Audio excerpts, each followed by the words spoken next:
Hello, welcome back for another mini mindfulness talk.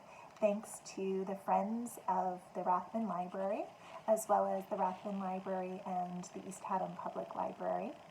I'm Emrys, and you can find me here on Facebook at Decadent Wellness or at my website, decadent-wellness.com. I've really been enjoying doing these mindfulness mini talks for you and taking inspiration from books that are available through the library. So our book this time again is available either for pickup at the Rathbun or at the East Haddam Public Library, and you can pick it up outside or inside, whichever is more comfortable for you. Just call ahead.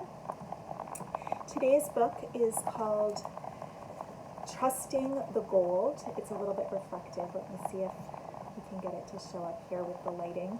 Trusting the Gold, and the subtitle is Uncovering Your Natural Goodness. This is by Tara Brock, who is a living teacher here in the United States, and she has many books. You might enjoy another of her books as well. This book in particular is very visual, and instead of being a more contiguous text, it's smaller. I'll show you what I'm going to read today. So it's smaller passages. This one's about a page and a half. Some of them are a little bit longer, some of them are a little bit shorter, and they're interspersed with these beautiful illustrations. So again, the lighting is a little tricky, but they're basically watercolors, and they're plentiful throughout the work. They're created by Vicky Alvarez, and together between what is written in the text and what's illustrated in these beautiful watercolors, there's a really cultivated invitation to slow down and reflect. Not even through what they're conveying, although also through what they're conveying, but inherently the way that the information is presented becomes this invitation to just take a little bite of information.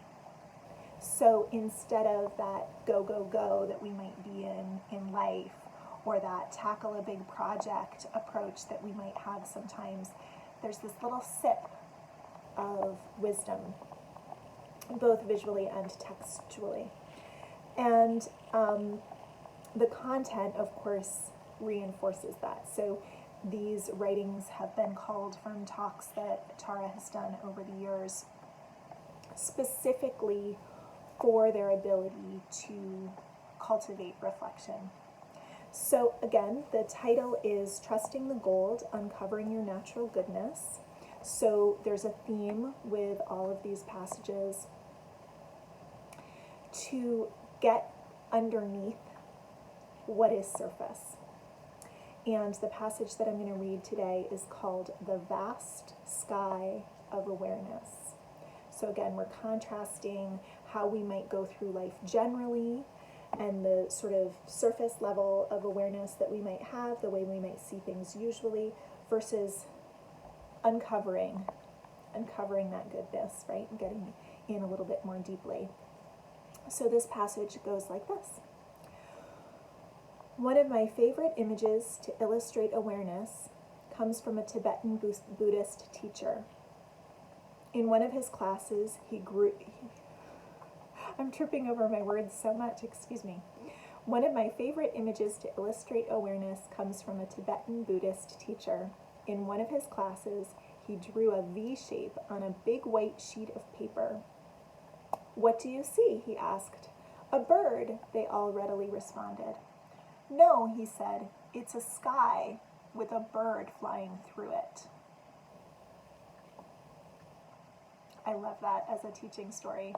And so Tara goes on to say, we habitually fixate on the bird, the sounds and images in our immediate world, the people and activities around us, our thoughts and feelings, and all our stories about what is happening. During most moments of our day, the bird we are fixated on is our own self-narrative, we are living in a movie with one featured star who is often a deficient, dissatisfied, anxious self. Imprisoned in beliefs and feelings about this limited self, we overlook the vast world beyond that movie, the awake and tender awareness that holds our experience. The more we become mindful of passing thoughts, emotions, and sensations, the more we find ourselves abiding in the sky of awareness itself. This gives rise to a liberating insight. I am not my thoughts. I don't have to believe my thoughts. Our incessant self-stories cannot begin to reflect the mystery, beauty, and limitless creativity of who we are. Becoming mindful of thinking and remembering the vast sky of awareness that our stories move through is the pathway to homecoming and freedom. So that's this passage called The Vast Sky of Awareness. And I thought this was a lovely place for us to launch from for today's talk. We've mentioned in other of these talks how connecting to nature can sometimes be really helpful for cultivating more of that awareness of the bigger picture, the present moment, the sky in this analogy. And an exercise I thought it might be useful to do today is a simple breathing exercise. So there are more complex versions of this same exercise. There are many different ways to do this specific exercise, but I wanted to start with the gentlest version because I don't know each of you and I don't know what medical conditions you might have going on, and I really just want to have this be a positive experience for you. But if you like it, you can play with it more, and I'll refer to that a little bit. So I will talk you through this breathing exercise, and you can either just listen or you can give it a little bit of a try. Please make sure, as always, that you're not doing anything that causes you distress or struggle or strain. And if you know that something is contraindicated for you, of course, please skip that. So the idea with this breath exercise is just to cultivate awareness of when an inhalation stops and when an exhalation begins, followed by awareness of when the exhalation stops and when the inhalation begins. So to start, you're going to hear me do an intentionally soundful breath. You don't have to make sound with your breath, but I think it might be easier if I make my breath audible for you. So I'll inhale. And that's the pause. You can hear the exhalation. This is the pause.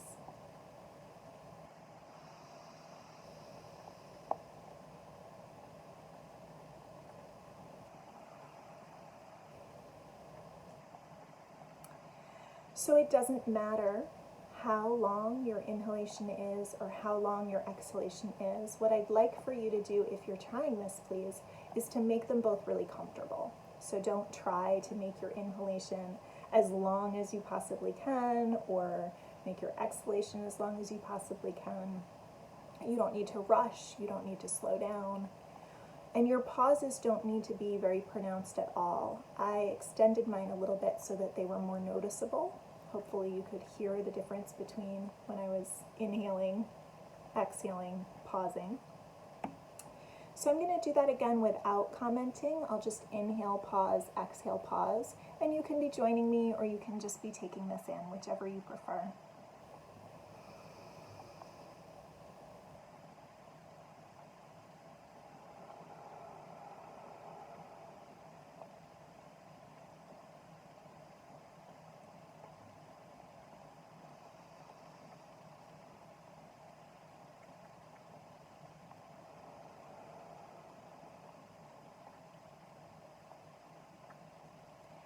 You can continue doing this if you like as I make some more comments, or of course return to your regular default breathing whenever you like. So one of the things that I notice when I do this is that because I'm making an audible inhalation and an audible exhalation to make them more noticeable for you, I can hear when that audible breath stops, but that's not actually the end of either the inhalation or the exhalation. There's a little tail. And then after the tail, I have a little pause. So you might hear a longer pause than is actually a true length of pause for me. And maybe you can start to notice something subtle like that happening for you. One of the things we sometimes notice, like I said, is that the inhalation sort of trails off. The end of the inhalation is gradual. And the same with the end of the exhalation. It sort of is like a sigh. You hear most of the sigh, and then at the end it's quieter, but it's still happening, winding down. So you might notice that there isn't an abrupt start to a breath or an abrupt end to a breath. However, you might find that the beginning of your inhalation or the beginning of your exhalation does feel more pronounced. So maybe if we were making a chart, it would be like the beginning of the inhalation and then it's trailing off, the beginning of the exhalation and then it's trailing off. And if you're having a different experience to this, that's fine. I'm really just interested in having you get into the subtlety of what's happening with your breath. And you might notice that because we're doing an intentional paying attention to our breath, we breathe differently than we do when we're not paying attention to it. I'm doing that on purpose to emphasize so that you can hear, but you don't have to do that. So if you wanted to take little quiet breaths that are very subtle and that's comfortable for you, that's just as effective. The breath doesn't have to be big and robust here or make any noise to be part of this practice.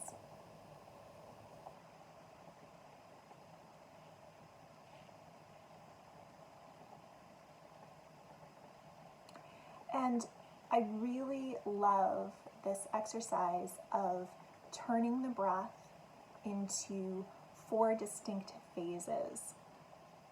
So to be clear, the first phase in the way that I'm leading this is the inhalation.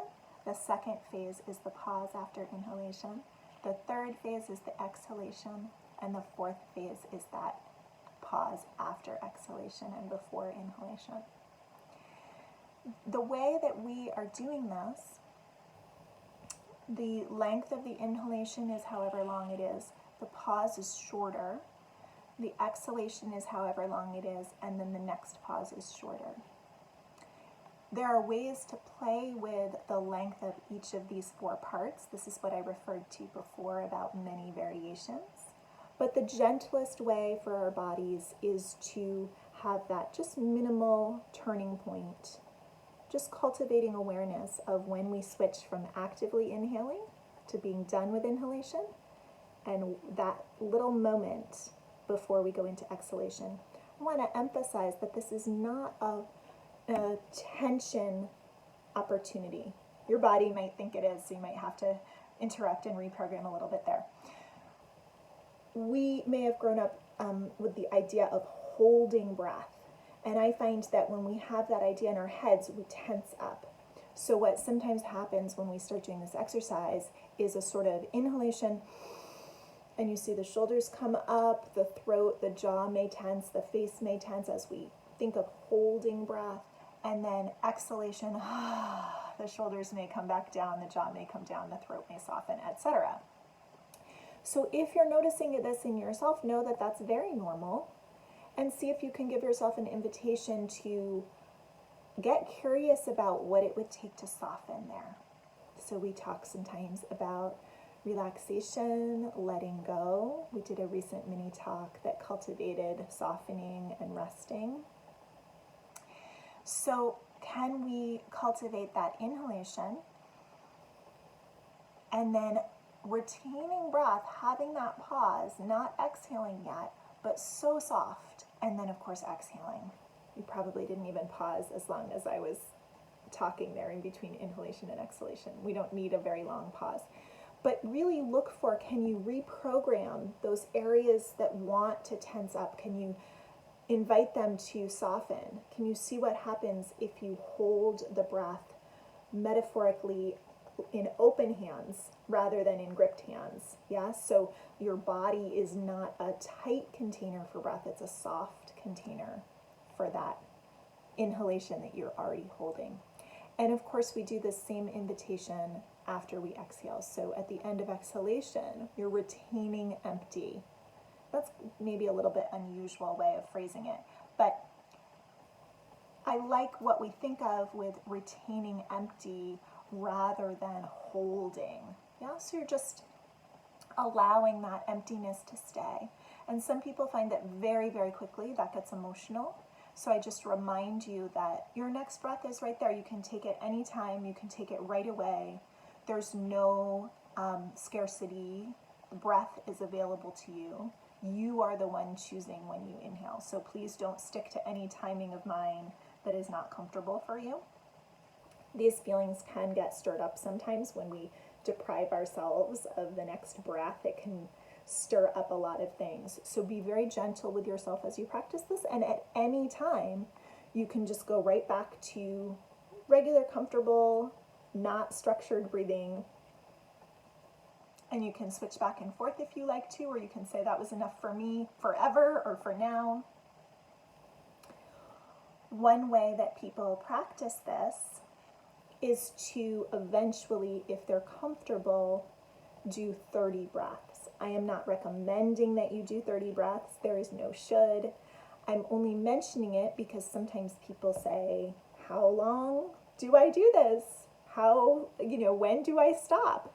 So as a beginning practice, what often happens is each breath ends up being a little bit different length. You might find that you're inhaling a lot on one breath, you're exhaling a lot on another breath.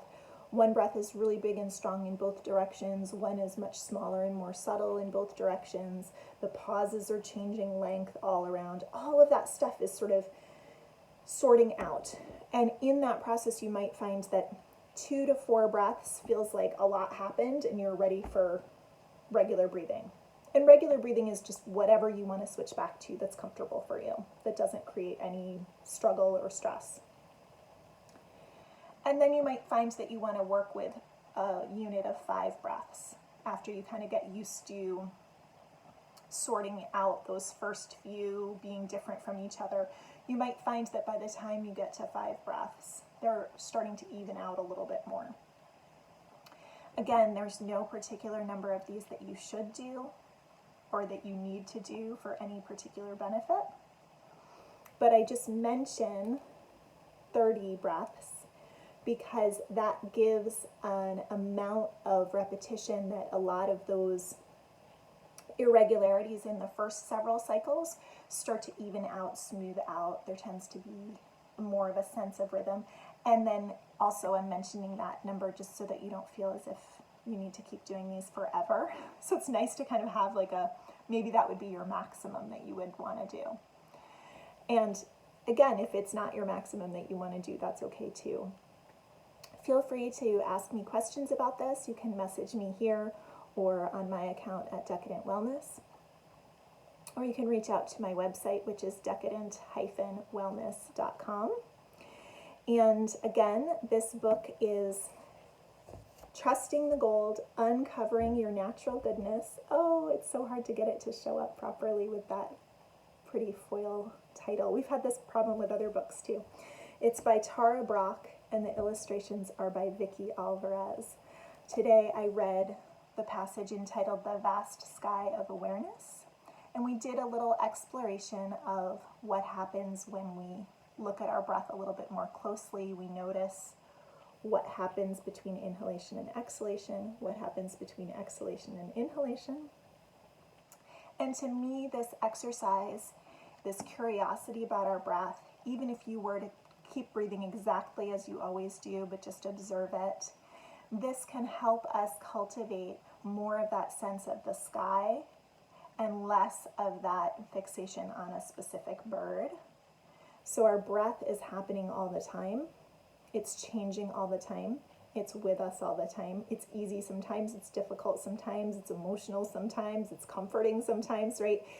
But it's this constant companion, and it's a sort of sky for the other things that come and go in our thoughts, in our minds, in our hearts, in our environments. So I hope that you have found this helpful, and I look forward to seeing you again soon.